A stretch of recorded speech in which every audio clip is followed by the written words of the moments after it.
Oke.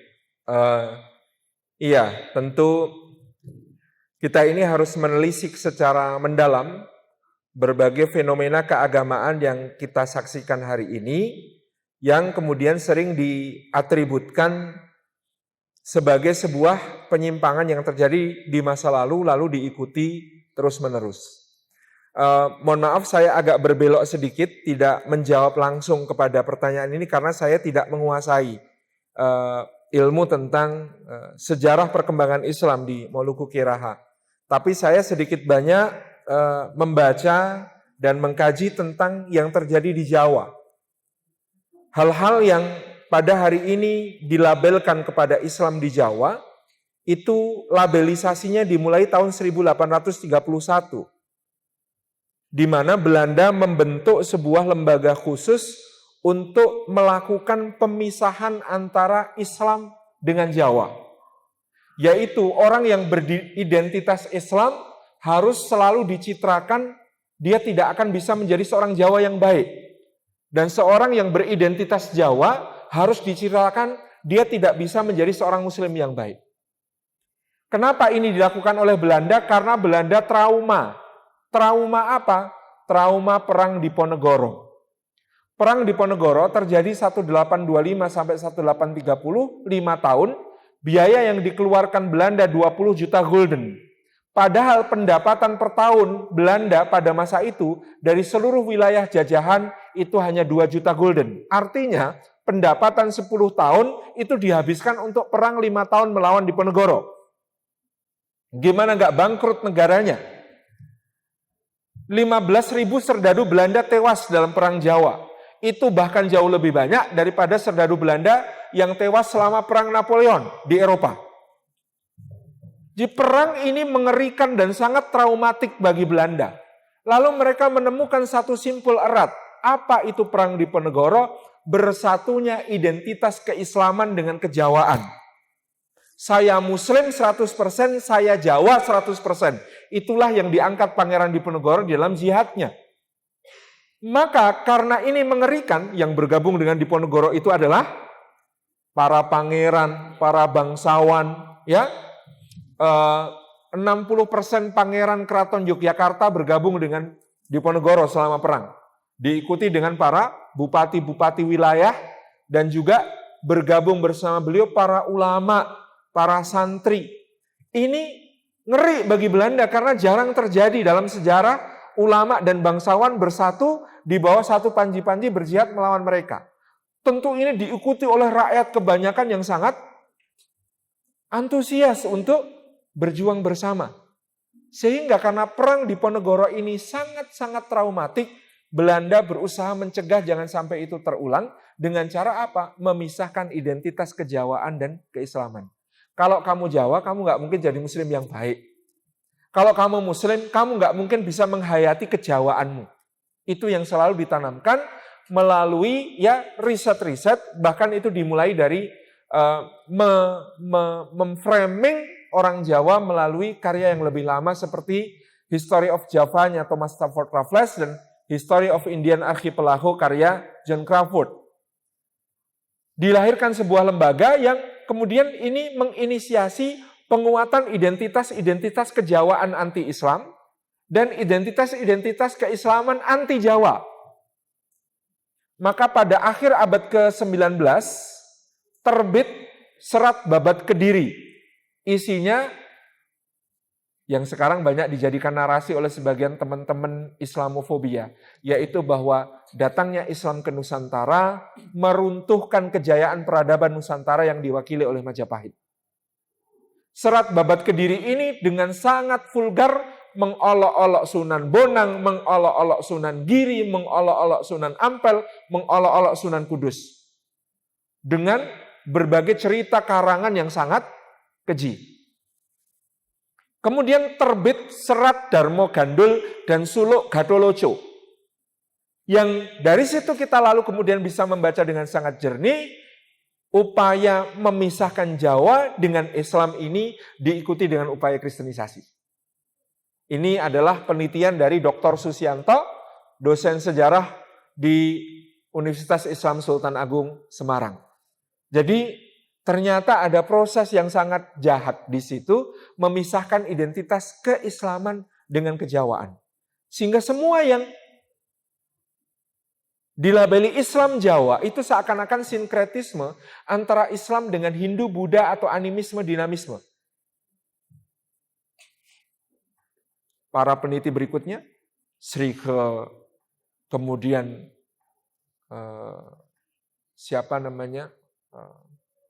beberapa peneliti mutaakhir ya, Haji de Graaf, gitu ya. Kemudian ada Rivers, ada Prof. Peter Carey. Mau tidak mau mereka masih ada dalam frame ini. Yang nanti riset secara sosiologis dan antropologisnya akan diterbitkan oleh Clifford Geertz dengan judul Priyayi Santri Abangan, Religion of Java. Agama Jawa itu agama priyayi. Agama priyayi itu di luar beridentitas Islam, di dalam dia animisme, dinamisme, Hindu dan Buddha. Kata Clifford Geertz. Santri itu Islam, bersih, membenci praktek-praktek yang dianggap sebagai kemusyrikan, tahayul, bid'ah, khurafat. Kemudian ada Islam abangan, Islam di KTP, tapi melakukan berbagai macam tradisi-tradisi yang bersifat animisme, dinamisme, Hindu, Buddha secara terbuka. Gitu ya. Itu yang kemudian di framing oleh Clifford Geertz. Beruntung ada Profesor Nancy Clay Florida.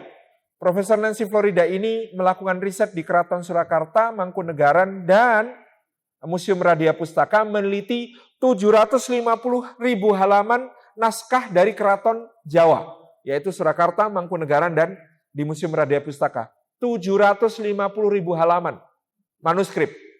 Bayangkan. Dari 750.000 halaman manuskrip itu beliau menemukan yang berbau Hindu Buddha di keraton-keraton Islam Jawa, yaitu Mataram, itu hanya 10%. Itu pun Hindu yang sudah diislamisasi. Karena di dalam cerita wayang yang ditulis di situ, wayang kan sumbernya Mahabharata dan Ramayana. Tapi wayang itu menceritakan bagaimana Yudhistira,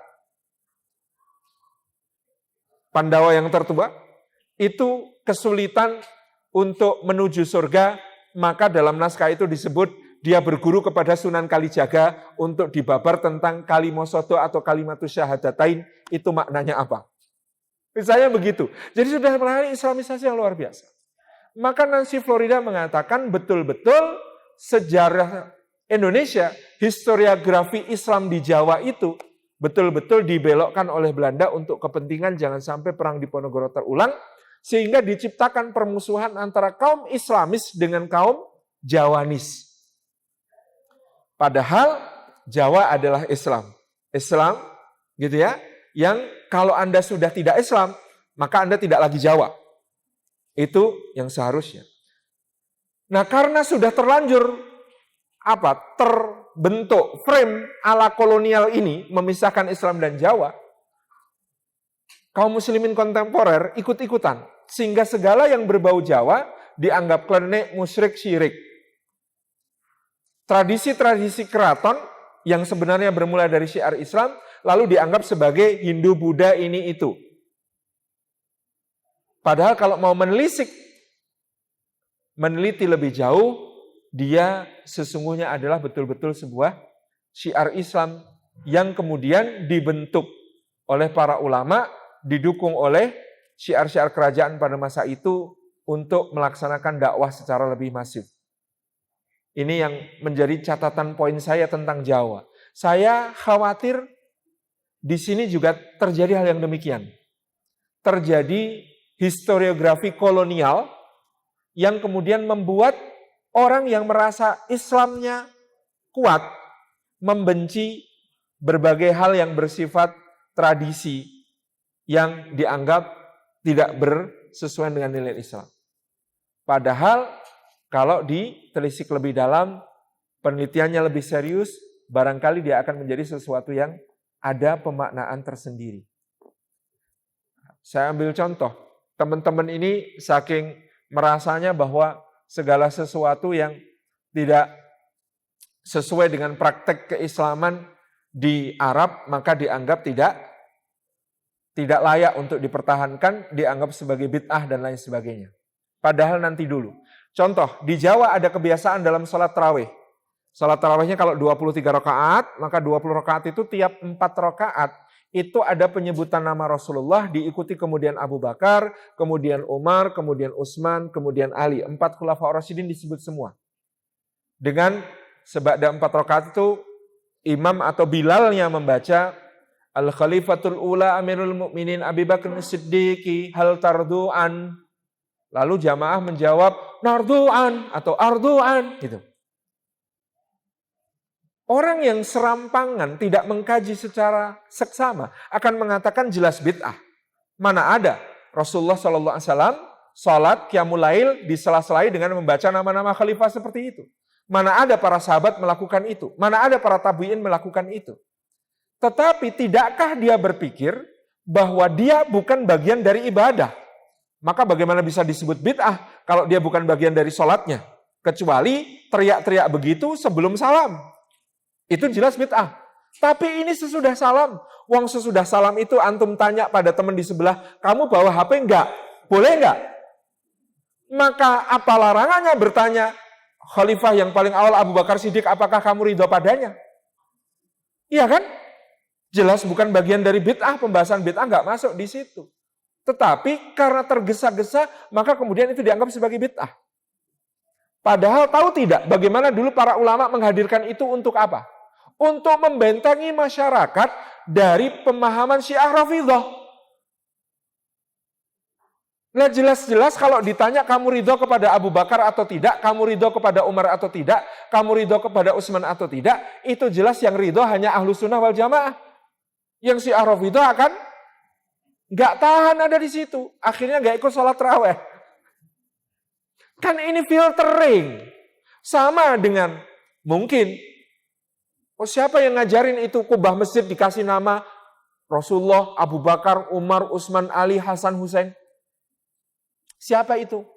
Yang ngajarin Turki Utsmani, bikin masjid kubahnya semua dihiasi kaligrafi begitu. Loh Turki Utsmani pada saat itu musuh besarnya adalah Safawiyah di Iran, yang agama negaranya agama Syiah. Untuk mencegah mata-mata Safawi masuk ke masjid-masjid melakukan keonaran, pasang nama-nama khalifah di atas. Untuk menunjukkan bahwa mereka juga cinta Ahlul Bait tapi bukan Syiah, pasang nama Hasan dan Husain. Jadi nama Abu Bakar, Umar, Utsman, Ali, Hasan, Husain di kubah-kubah masjid di Turki itu bagian untuk menjaga akidah umat. Sama dengan bagaimana di Jawa, setiap 4 rakaat salat tarawih menyebut nama khalifah untuk menjaga akidah umat.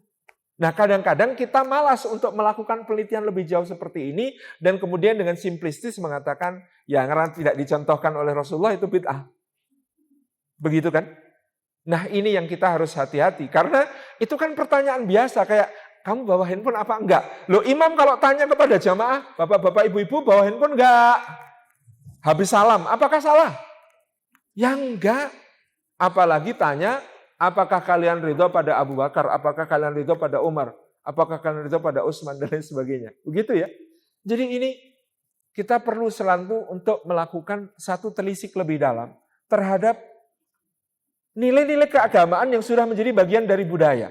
Agar kita menemukan di sana pertautan dengan nilai-nilai dakwahnya.